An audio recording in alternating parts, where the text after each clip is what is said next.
What's up? All right, let me see if I can get this going in the right order. I got all the things open. So what's up? My name's Dr. Aaron LeBauer, and I'm a physical therapist. I own a cash-based physical therapy practice. And what I want to do is talk to you today about the No Surprises Act, the good faith estimate, and what you need to be doing next week.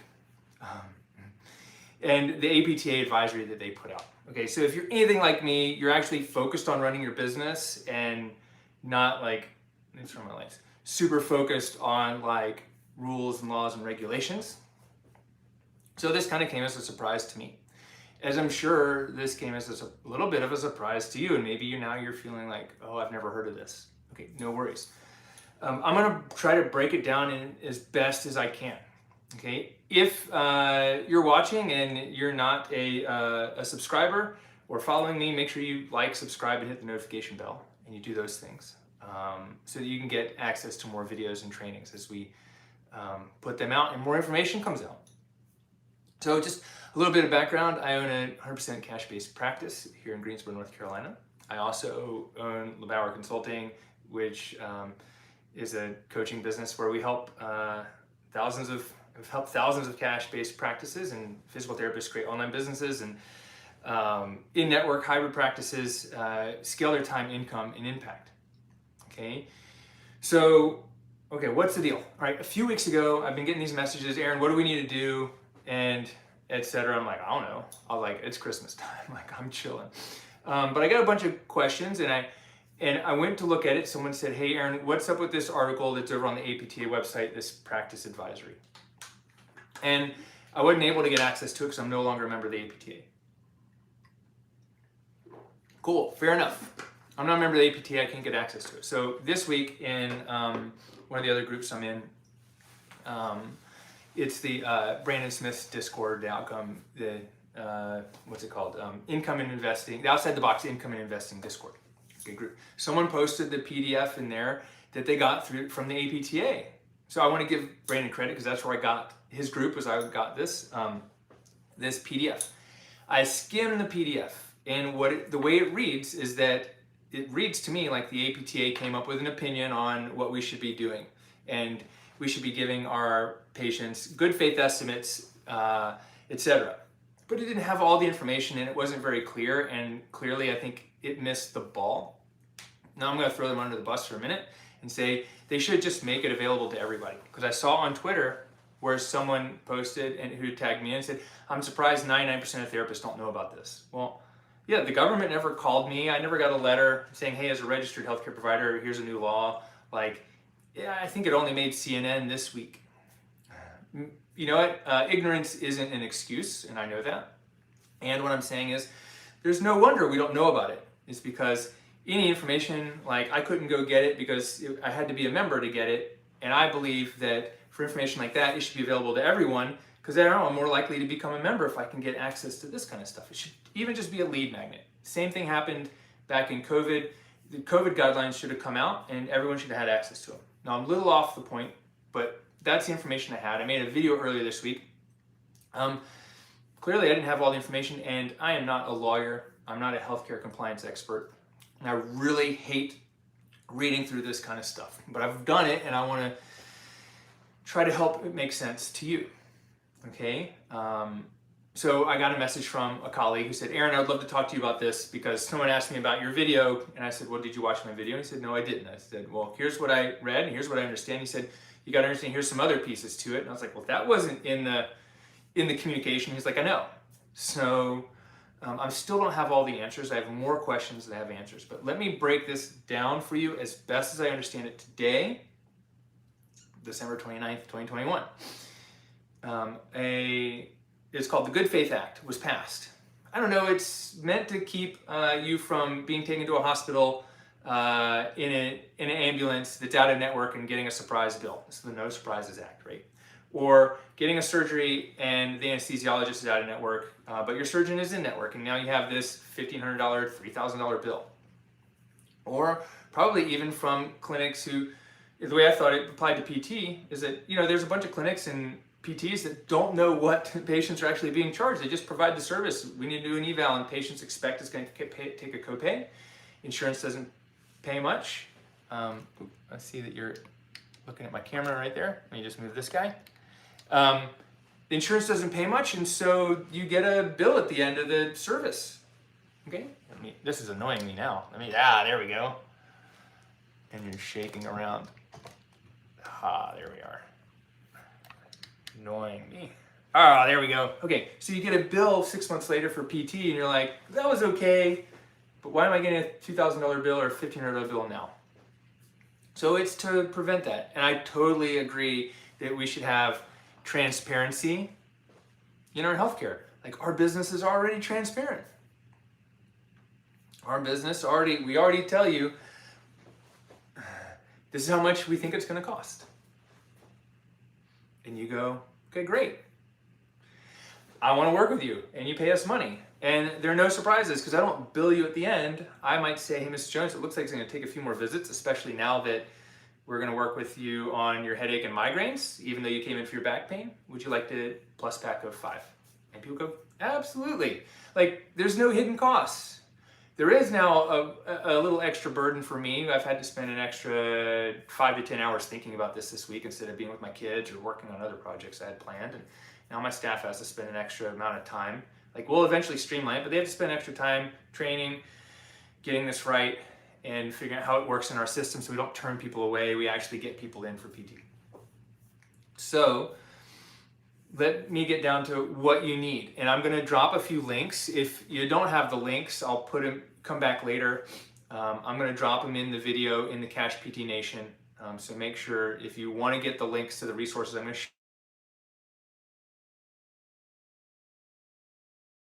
the Cash PT Nation on Facebook group, and they'll definitely be in there. These are things that I haven't even shared this stuff with my Platinum Mastermind yet, because I was like, well, I could just do the video for them, but it's too important. I was like, well, I could do the video in my PT Business Ignition group for all my private coaching clients, Platinum Mastermind members, etc. But this is still too important, and everyone should have this information, just like I think like it should have been given like for free before through the APTA. So everyone is going to get this information. I just have to figure out how to get these links into all the locations of the videos, because I got 1, 2, 3, 4 videos in 6 locations. Fair enough? So there is, if you have any questions, you specifically have any questions, you can put them in the chat, and I think I'll be able to get them and see them. Okay? So let me just open up a couple links and make sure that I can get this in the right places. Okay? So the first problem is it's not very clear. The second problem is not a lot of clarity around exactly what we're supposed to do. Here we go. Okay, so I'll put these in the Cash PT Nation, and if you need them, come in there. If you can, okay for waiting, I can try it. I'll put them in below the video on YouTube. Okay, so let me go in here. There's the first document, I'm going to copy and paste in here, is the APTA Practice Advisory. Okay, my number one beef is it sounds like a practice advisory, not like a, hey, there's this new rule and here's how we think you should do it. And it's still not very clear. I'm like, it's just like it seems like an opinion piece. Okay, great. So there's that. Then there's also, let's see, what did I have here? There was another document. I want to get this for you. Okay, it is like the CMS guidance and FAQ. Let's see. This is a bunch of blah blah blah stuff. You know what? Wrong email address.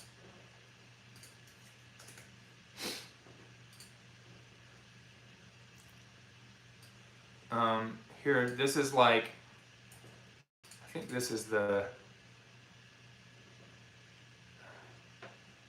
surprise billing and transparency requirements, like provisions in federal code. So I'm going to put this in there for you.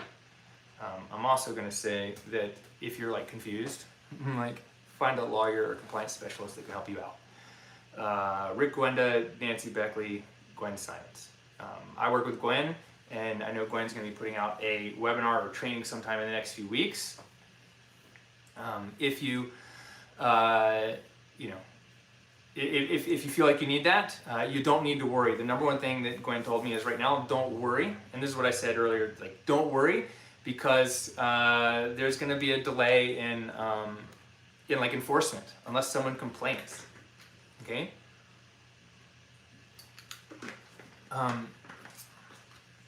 Let's see. Okay. So there's another document that I'm going to put in here in just a second. There's a great page here with. I just went to Google and looked this guy up, and it's got all these forms and downloadable things that you can go read through. But there's one form in there that's form number 2, and I'm going to talk through exactly what you need to do here in a second. Let me just get all these things in here. Aha, here it is. Okay. It's like appendix number 2. Okay.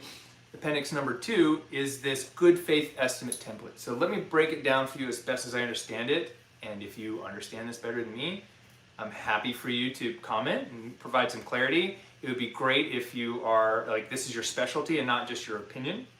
I'm not trying to give my opinion, I'm giving my best understanding so that you can go into the new year like feeling clear and not worried.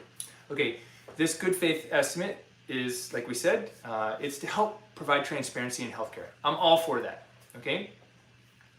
The thing is there seem to be no exceptions to who has to provide this, right?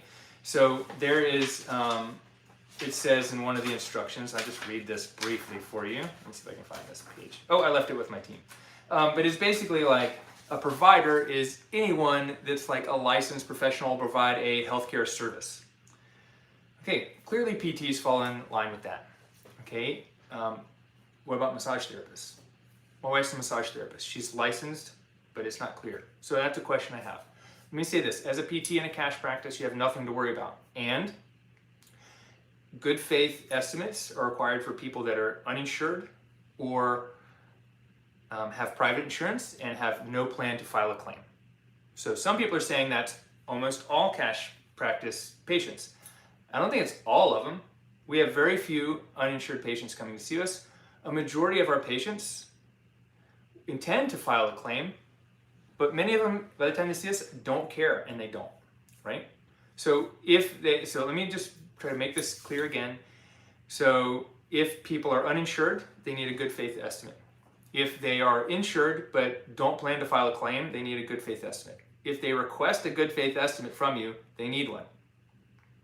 Okay, those 3 things. If they're Medicare or government insurance, they do not, because you're supposed to be filing a claim on their behalf anyways, right? As a Medicare provider. So how we are going to do this at the moment is patients call in, they ask about PT, we get them scheduled for a total body diagnostic, which is our consultation visit. And at the end of the consultation visit, we will still offer them a plan of care like I typically teach. And then as they check out with Amber, she'll make sure and asking the questions around, are they like, what insurance do they have and are they insured, right? And so if they don't intend to file a claim and they're uninsured, we'll give them a good faith estimate. If someone requests a good faith estimate, we need to provide it. How do you provide a good faith estimate without actually evaluating someone? This is a big question I have. I could say here's a standard thing. I still don't want people to just like call us and say, hey, give me a good faith estimate. I'm like, yeah, I need to be able to see you and talk to you first and really figure out what's going on so I can tell you. What I can say is I know exactly how much one visit is going to cost. As your coach, I don't want you telling people your prices before they buy into your services and you figure out if you can help them and figure out how and what their big why is. So my plan right now is not to lead with this, but to follow up with it. Because according to the rules as I interpreted them, based on when you schedule someone for the healthcare covered service, you have up to 3 days to provide them. If you schedule them within 3 days, you have to provide them a good faith estimate within, I think, 24 hours. If you schedule them, up to 10 days, you can provide it within 3 days. A little weird and arbitrary, but you can get this to them within a day or two no big deal. Because I already know what it's going to cost, because if you need 8 visits, it's $19.98. Like, there's no surprises there. So it's just some extra paperwork. So the last link that I put in below is a template that you can start using. And I would say this: if someone requests a good faith estimate, or you know someone's uninsured and you want to do it, you can try to use this form. Like I said, there are more questions that I have answers for. And just know in January there's going to be there's probably not going to be a lot of enforcement unless you're doing some shady stuff, and you should be enforced upon anyways. So how we're going to do it is you call, you schedule a total body diagnostic, which is our consultation visit. At the end of the consultation, if we think you need a plan of care, we will still say, hey, Mrs. Jones, the plan of care is going to be this, $19.98. Here's what you're going to do. And then they'll go out, and as we process the payment, we will let Mrs. Jones know, or ask the question around, do you intend to file a claim? Sorry, that's my alarm going off. My daily alarm to go home. Do you intend to file a claim, or, are you insured? How will it be enforced? When people complain, if people file a complaint at the moment, and the complaints can be filed if they get a bill that's more than $400 different than your good faith estimate, they could file a complaint, or they can file for arbitration. Like, there's no way that someone's coming to my clinic and they get a 10 visit pack and they pay $250 a visit, it's $2,500, and we're charging them $3,000. Like, that doesn't happen. It doesn't happen. Like, it's not going to happen, right? And there is information in here that says, like, this is a reasonable estimate. It may increase due to unforeseen circumstances. And we're always upfront with people anyways. So I think that the key take-homes are this: people who are uninsured, people who do not intend to file a claim with private health care insurance need one. People who request need one. Medicare, government insurance patients like VA, TRICARE, Medicaid, they don't need one. Okay? Don't lead with this, because you'll turn people away. People may not even know or care, especially if you do your job right, as I've taught you. And then you say, hey, by the way, Mrs. Jones, just so we can make sure that you get everything you need, what's your insurance? And they tell you, and then if it's Medicare, okay, great. If it's Blue Cross, great. If it's Blue Cross, they say, are you intending to file a claim with your insurance? Like, that's as a cash practice. If I'm an out-of-network practice, I might still file a claim with them. And if I'm filing the claim for them, like, they don't need it. But if they tell me, if they're coming to me as an out-of-network, like a hybrid practice or even an in-network practice, and they say, you know what, I don't want to file a claim, I want to pay in cash. Well, great, they need a good faith estimate. Okay, like I said, I've got 20 more questions, and I'm not going to go through those. But the link that I provided is something, it should be something, it's a PDF. You can download it and use it. You can, what I did is I downloaded it and I opened it as a Word file to edit it. And I edited it and I put in my clinic name and did some things with that. I'm not going to give you the one that I edited because I didn't change much other than put my pre-filled in my clinic name. But I think you can start using that. And, like, Robert, you're right. This shouldn't apply to cash-based PTs other than there's no exceptions to the providers that it applies to. And this was what Rick told me this. Rick Gwenda said, they put this in at the last minute in this bill, is that there's no exceptions, and I believe that the APTA is working on something about this with them. I don't know exactly what, with CMS and trying to figure that out and make it easier. But it doesn't, because there are no surprise charges, and the way this bill was written, this federal law was written, is that it applies to all of us, which is total bullshit. But there's not enough of us right now for them to notice and know that it's a burden on our business, and we're already transparent with our pricing. Does that make sense? It's not the big burden. It's a small burden, but it's a pain in the ass. And sometimes you gotta do what you don't want to do because it's the right thing. And overall scheme of things, I think there's no problem with the No Surprises Act. I think it's great. But there should be a couple exceptions. Like, maybe we weren't as PTs, we weren't at the table when this bill was written. Or maybe we were at the table when this last thing got shoved in. It said there's no exceptions. That no exceptions makes it confusing, because there's multiple providers that could be involved in the plan of care.